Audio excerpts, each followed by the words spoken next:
నా పేరు గొంగళి పురుగు. నేను నా కథ చెబుతాను, వింటారా?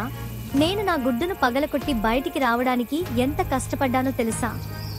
బయటకు రాగానే ఆకలి వేసింది. నా గుడ్డు పొట్టును నేనే తిన్నాను.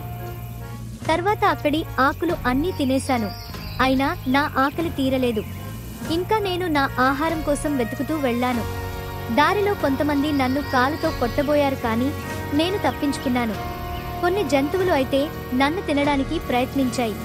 పిల్లలు నన్ను చూసినప్పుడు అసహించుకునేవారు. నేను ఎవరికీ నచ్చేదాన్ని కాదు. నేను ధైర్యంగా ఈ అన్నిటిని దాటుకుని నా కథను ముగించడానికి ఒక గూడు కట్టుకున్నాను. నేను ఈ గూడులో 15 రోజులు నిద్రపోతాను. ఇప్పుడు నేను ఒక అందమైన సీతాకోకచిలకలా బయటకు వస్తాను. ఇక పిల్లలు నాతో ఆనందంగా ఆడుకుంటారు. మీరు కూడా చిన్న చిన్న కష్టాలు వచ్చినా ఆగిపోకండి. ధైర్యంగా ముందుకు సాగండి. విజయం తప్పక మీదే అవుతుంది.